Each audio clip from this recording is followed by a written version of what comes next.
Welcome to the deep dive. Today we're getting into something I think a lot of us really need to hear.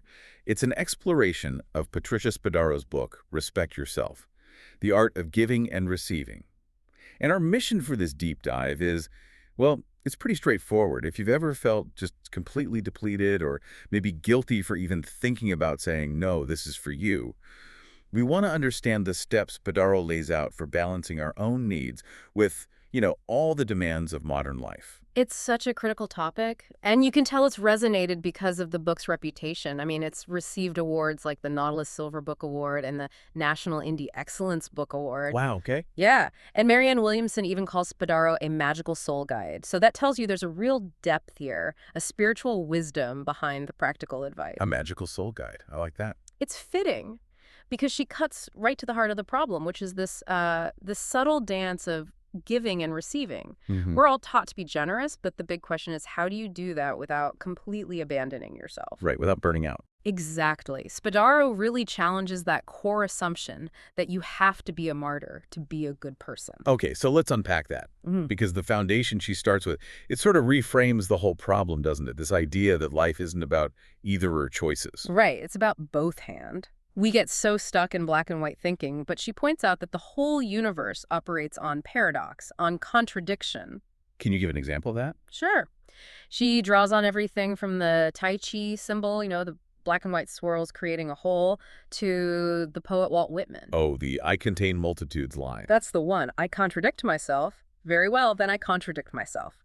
The idea is that strength comes from the interaction of opposites. Movement and stillness, right brain and left brain. You need both. And we face that every single day, the pull between your career and your family, or wanting to be independent but also needing support. Exactly. And Spadaro says if you just pick one side and ignore the other, you're heading for a collapse, not a breakthrough. A collapse. That's a strong word. It is, and it leads right to the biggest paradox of all. Giving. We all know the golden rule, love your neighbor as yourself. Of course. But we always forget the second half of that sentence. It's not just love your neighbor.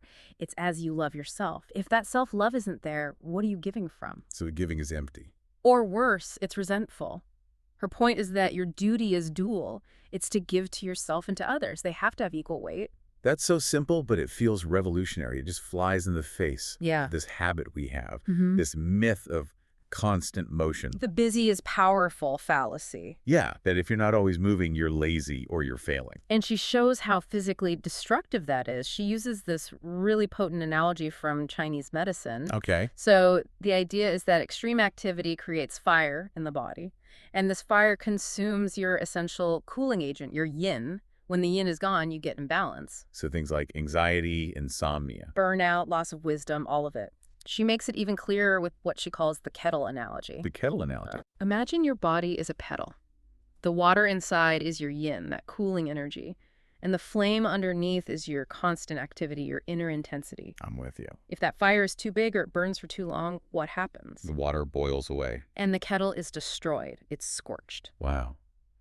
That really reframes self-care, doesn't it? It's not a luxury. It's structural integrity. You have to replenish the water. You have to. Otherwise, you literally have nothing left to give. It reminds me of what Ovid said, the field has its fallow so it can bear a richer harvest. So the myth is staying busy means I'm strong. But the truth is stillness creates power. Which brings us to boundaries. I think this is where it gets really hard for people. It is, because setting boundaries can feel so selfish. But Spadaro says it's a profound act of self-love, and she has this really challenging truth. To give more, sometimes you must give less. Okay, give more by giving less. That's a paradox right there. And it's also where the guilt comes in, right? How do you do that? She tells us an amazing story about termites. Termites. Yeah. A woman asks a meditation teacher if she should kill the termites that are destroying her house. Because, the principle of non-harm. Right, you don't want to cause harm. So what did the teacher say? The answer was so insightful. He said, if you let the termites stay, they destroy the structure of the house. And in doing that, you're actually harming everyone who relies on that house for shelter. So sometimes not setting a boundary is the more harmful act. It is. For everyone involved, we confuse sacrifice with love. We think if we just give and give until we're gone, that's noble. We think you're helping. Right. But often you're just enabling someone's dependency. You're actually obstructing their growth by sacrificing your own. It's this myth of heroic sacrifice that has to go. This really shifts the focus inward then. It's not just about what we do, but about how we process our own feelings about it. Exactly. We're taught to see feelings as a weakness, something to push through. But Spadaro says they're the sense organs of the soul. The sense organs of the soul. Yeah, they're like your nerves. They tell you when your hand is on a hot stove. They warn you of emotional harm. You're supposed to listen. She tells that story about her dog, Right. which I found so relatable. She accidentally steps on its paw. And the dog yelps, of course. Right. And her big realization was, at least the dog yelps when it's been stepped on. I didn't. She'd gotten so used to ignoring her own pain. So many of us do that.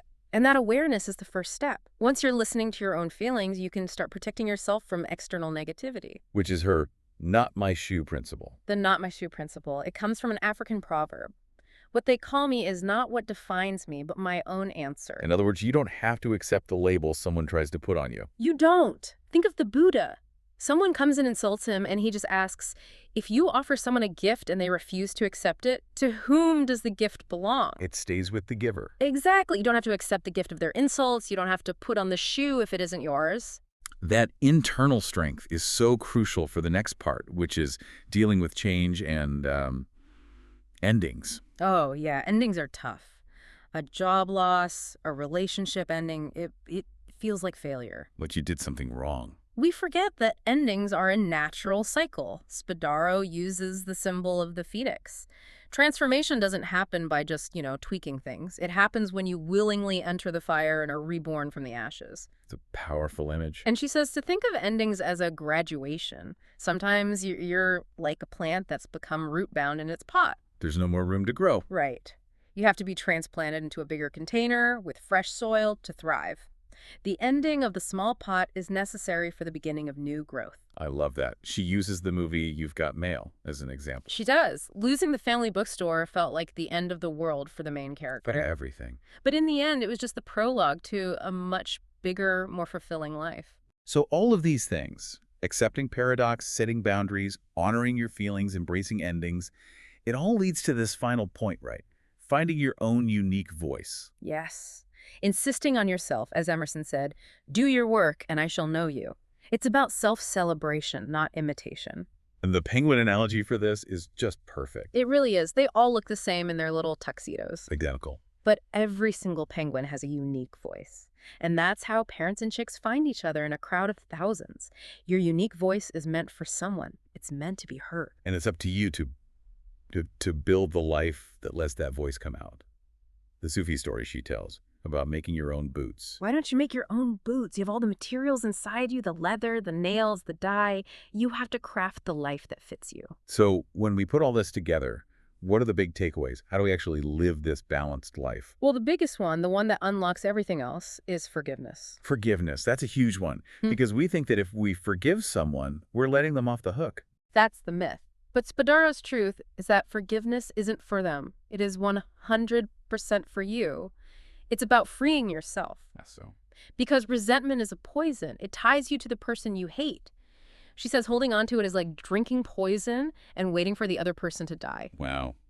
When you put it like that. It's an anchor. And when you finally cut that rope, you re-engage with the principle of flow. Okay, flow. This is that final paradox. The more you give, the more you get. It only works when you're in that state of flow. She uses the parable of the talents. Life gives us resources, our time, our energy, our gifts. They're borrowed goods. And if we use them well. If we use them generously and wisely, we prove we can be trusted with them.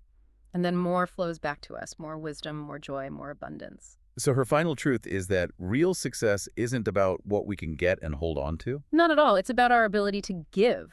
Because giving more is what creates the flow that brings more back to you. So as a final thought for everyone listening, maybe the question is, what's one small act of self-honoring you can do today? Right. It doesn't have to be massive. Just one thing. Maybe it's setting that one boundary you've been avoiding, or just letting yourself feel a difficult emotion without judgment. Or maybe, just maybe, it's practicing the release that comes with forgiveness. What will you choose to start that flow? Thank you for diving deep with us.